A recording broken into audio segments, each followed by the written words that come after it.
जय आंजनेय मंगलाष्टकम्।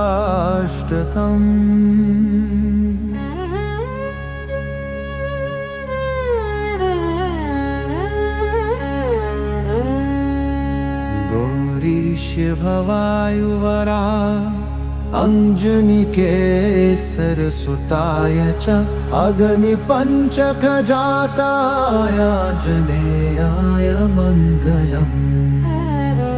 वैशाखे मासि कृष्णायां दशम्यां मन्दवासरे पूर्वाभाद्रपभूताय आञ्जनेयाय मङ्गलम्।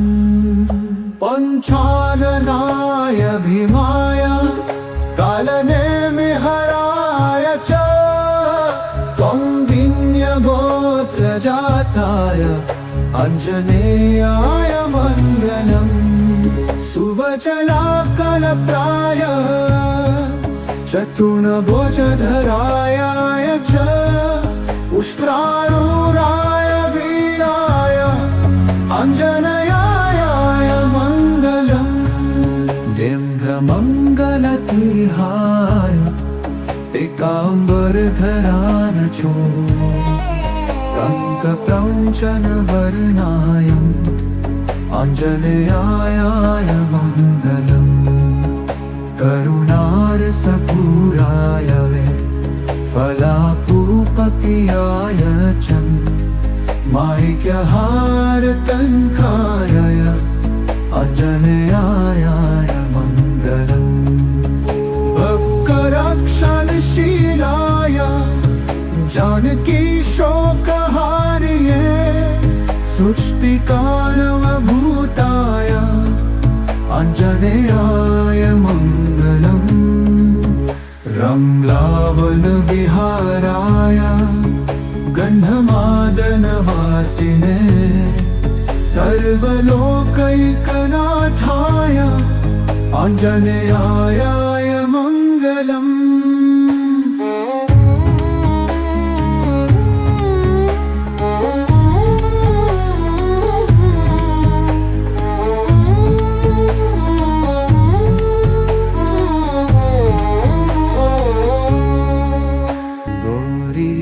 भवायुवरा अंजनिकेसरसुताय च अग्निपञ्चकजाताय आञ्जनेयाय मङ्गलम्। वैशाखे मासि कृष्णायां दशम्यां मन्दवासरे पूर्वाभाद्रपभूताय आञ्जनेयाय मङ्गलम्। पञ्चाननाय भीमाय कालनेमिहराय च कौन्डिन्यगोत्रजाताय आञ्जनेयाय मङ्गलम्। सुवचलाकलप्राय चतुर्भुजधराय च पुष्करारूढाय वीराय आञ्जनेयाय मङ्गलम्। दिव्यमङ्गलतिहाय पीताम्बरधराय च कङ्कप्रौञ्चनवर्णाय आञ्जनेयाय मङ्गलम्। करुणारसपूराय फलापूपकीयाय च माणिक्यहारतङ्काय आञ्जनेयाय मङ्गलम्। भक्तरक्षणशीलाय जानकीशोकहारिणे सृष्टिकारणभूताय आञ्जनेयाय मङ्गलम्। रम्लावनविहाराय गन्धमादनवासिने सर्वलोकैकनाथाय आञ्जनेयाय मङ्गलम्।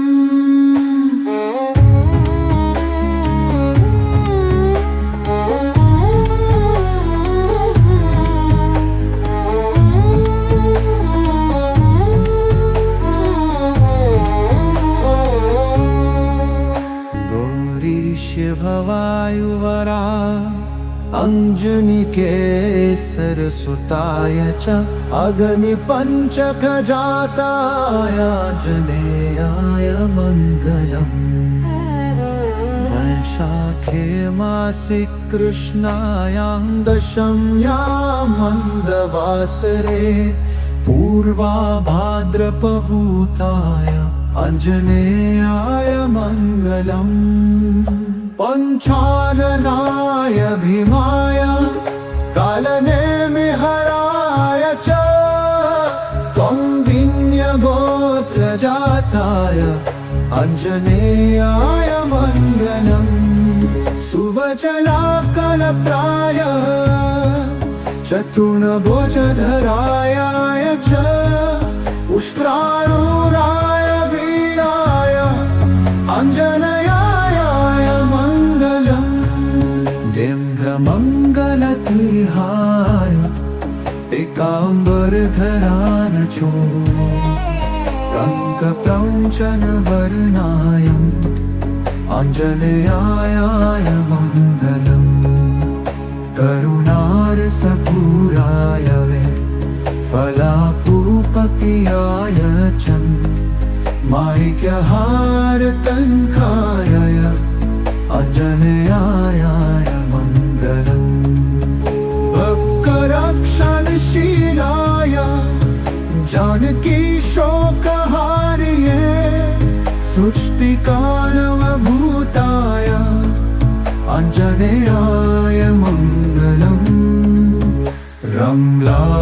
रम्लावनविहाराय गन्धमादनवासिने सर्वलोकैकनाथाय आञ्जनेयाय मङ्गलम्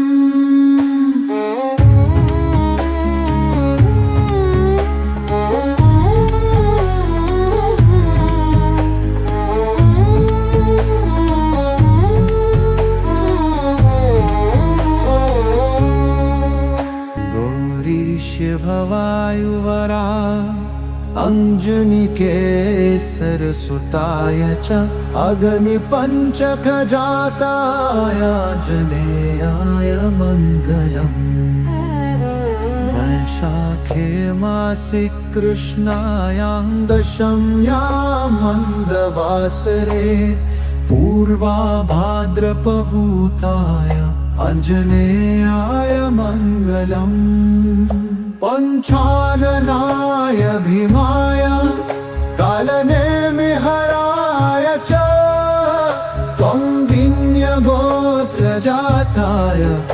आञ्जनेयाय मङ्गलम् सुवचलाकलप्राय चतुर्भुजधराय च उष्ट्रारूढाय वीराय आञ्जनेयाय मङ्गलम् दिव्यमङ्गलतिहाय एकाम्बरधराय च कङ्कप्रौञ्चनवर्णाय आञ्जनेयाय मङ्गलम् करुणारसपूराय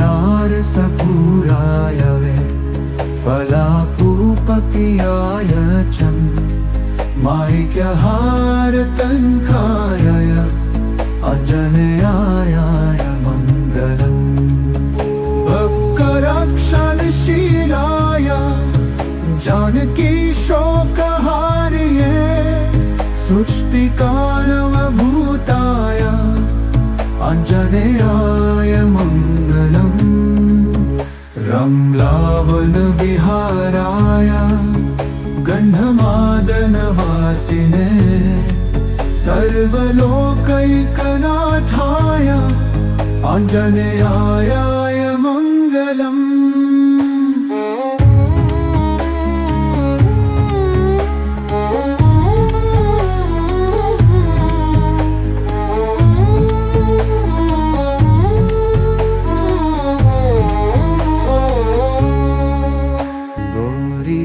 भवायुवरा अञ्जनिकेसरसुताय च अग्निपञ्चकजाताय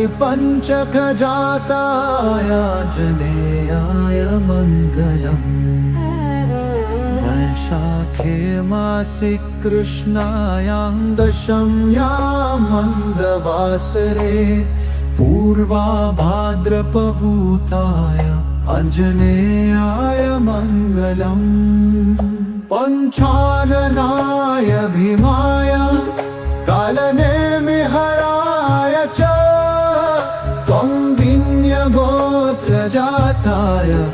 आञ्जनेयाय मङ्गलम् सुवचलाकलप्राय चतुर्भुजधराय च उष्ट्रारूढाय वीराय आञ्जनेयाय मङ्गलम् दिव्यमङ्गलतिहाय टीकाम्बरधराय च कङ्कप्रौञ्चनवर्णाय आञ्जनेयाय मङ्गलम् करुणारसपूराय फलापूपकीयाय च माणिक्यहारतङ्काय आञ्जनेयाय मङ्गलम् भक्तरक्षणशीलाय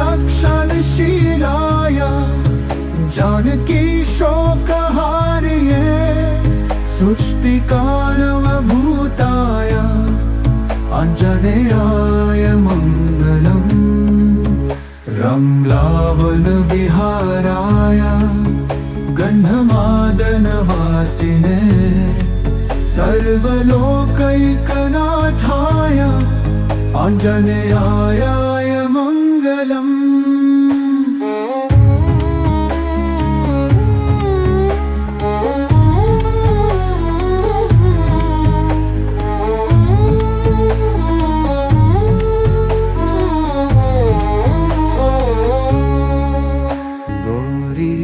भवायुवरा अञ्जनिकेसरसुताय च अग्निपञ्चकजाताय आञ्जनेयाय मङ्गलम् वैशाखे मासि कृष्णायां दशम्यां मन्दवासरे पूर्वा भाद्रपभूताय आञ्जनेयाय मङ्गलम् पञ्चाननाय भीमाय कालनेमिहराय च त्वं विन्यगोत्रजाताय आञ्जनेयाय मङ्गलम् सुवचलाकलप्राय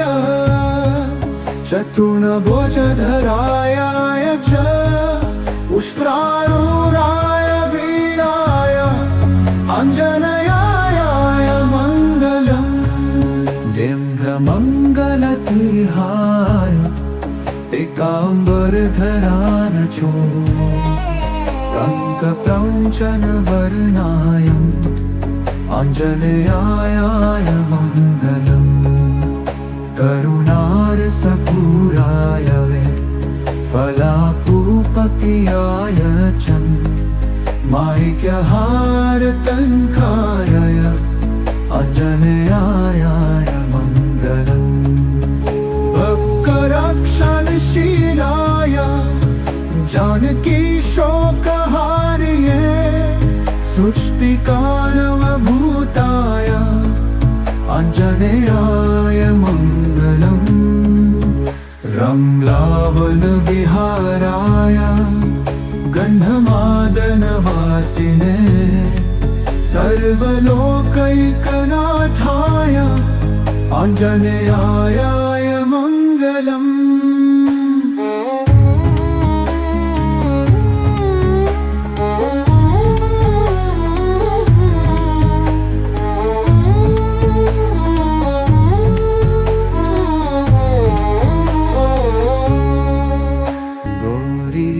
भवायुवरा अञ्जनिकेसरसुताय च अग्निपञ्चकजाताय आञ्जनेयाय मङ्गलम् वैशाखे मासि कृष्णायां दशम्यां मन्दवासरे पूर्वा भाद्रपभूताय आञ्जनेयाय मङ्गलम् पञ्चाननाय भीमाय कालनेमिहराय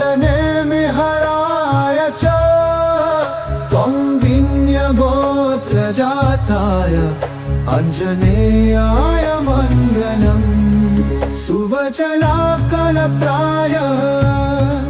चतुर्भुजधराय च उष्ट्रारूढाय वीराय आञ्जनेयाय मङ्गलम् दिव्यमङ्गलतिहाय एकाम्बरधराय च कङ्कप्रौञ्चनवर्णाय आञ्जनेयाय मङ्गलम् करुणारसपूराय फलापूपकीयाय च माणिक्यहारतङ्काय आञ्जनेयाय मङ्गलम् भक्तरक्षणशीलाय जानकीशोकहारिणे सृष्टिकारणभूताय आञ्जनेयाय मङ्गलम् रम्लावनविहाराय गन्धमादनवासिने सर्वलोकैकनाथाय आञ्जनेयाय मङ्गलम्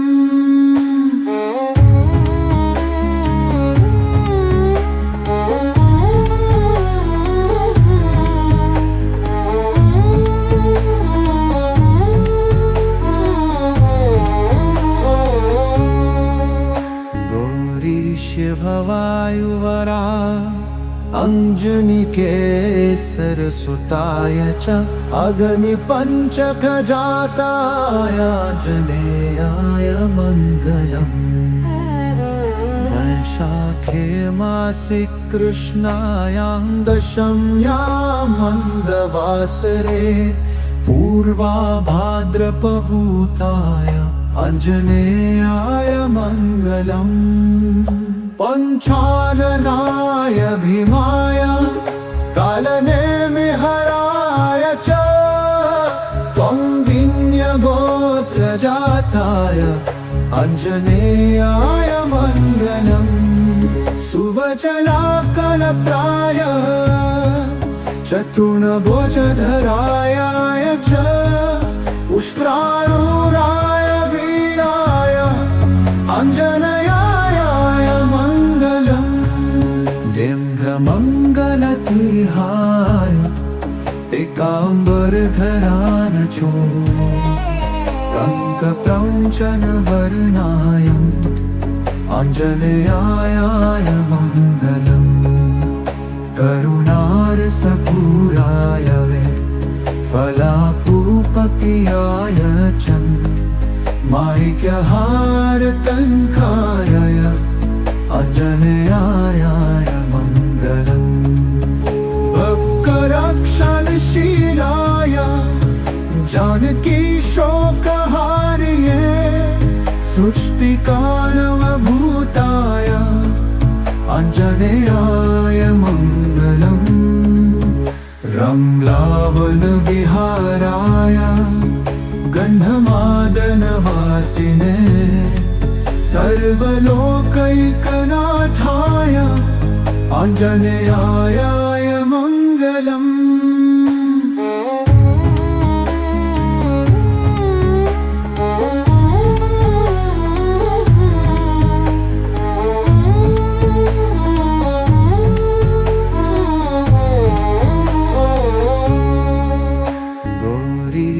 भवायुवरा अञ्जनिकेसरसुताय च अग्निपञ्चकजाताय आञ्जनेयाय मङ्गलम् वैशाखे मासि कृष्णायां दशम्यां मन्दवासरे पूर्वाभाद्रपभूताय आञ्जनेयाय मङ्गलम् पञ्चाननाय भीमाय कालनेमिहराय च त्वं विन्यगो प्रजाताय आञ्जनेयाय मङ्गलम् सुवचलाकलप्राय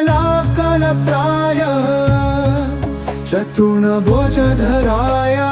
च उष्ट्रारूढाय वीराय आञ्जनेयाय मङ्गलम् दिव्यमङ्गलतिहाय पीताम्बरधराय च कङ्कप्रौञ्चनवर्णाय आञ्जनेयाय मङ्गलम् करुणारसपूराय फलापूपप्रियाय च माणिक्यहारतङ्काय आञ्जनेयाय मङ्गलम् भक्तरक्षणशीलाय जानकी शोकहारिणे सुष्टिकानवभूताय आञ्जनेयाय मङ्गलम् रम्लावनविहाराय गन्धमादनवासिने सर्वलोकैकनाथाय आञ्जनेयाय मङ्गलम्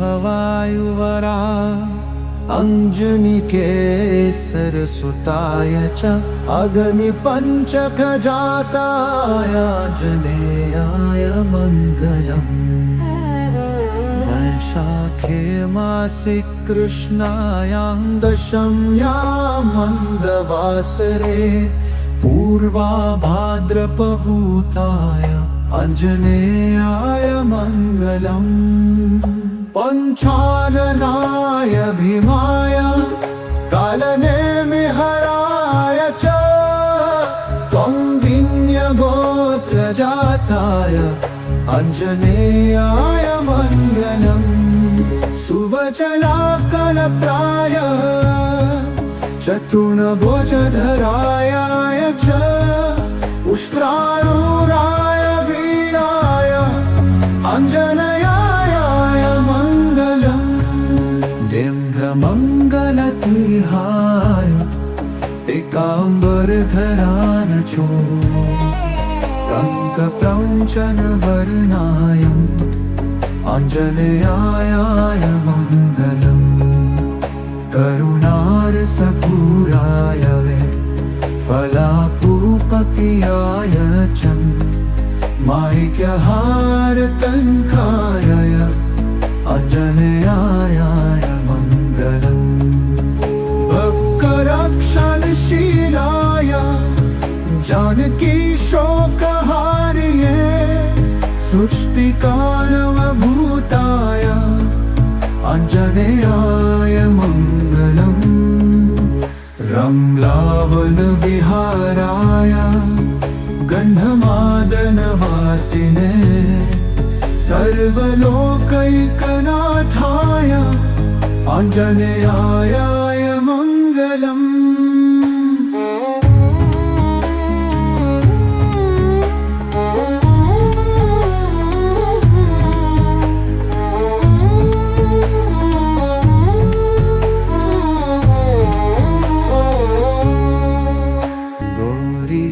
भवायुवरा अञ्जनिकेसरसुताय च अग्निपञ्चकजाताय आञ्जनेयाय मङ्गलम् वैशाखे मासि कृष्णायां दशम्यां मन्दवासरे पूर्वाभाद्रपभूताय आञ्जनेयाय मङ्गलम् पञ्चाननाय भीमाय कालनेमिहराय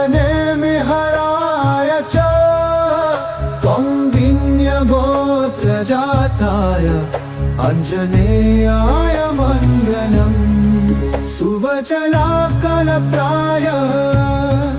चतुर्भुजधराय च सहस्रारूढाय वीराय आञ्जनेयाय मङ्गलम् दिव्यमङ्गलतिहाय पीताम्बरधराय च कङ्कप्रौञ्चनवर्णाय आञ्जनेयाय मङ्गलम् करुणारसपूराय फलापूपकीयाय च माणिक्यहारतङ्काय आञ्जनेयाय मङ्गलम् भक्तरक्षणशीलाय जानकी शोकहारिणे सृष्टिकारणभूताय आञ्जनेयाय मङ्गलम् रम्लावनविहाराय गन्धमादनवासिने सर्वलोकैकनाथाय आञ्जनेयाय मङ्गलम्।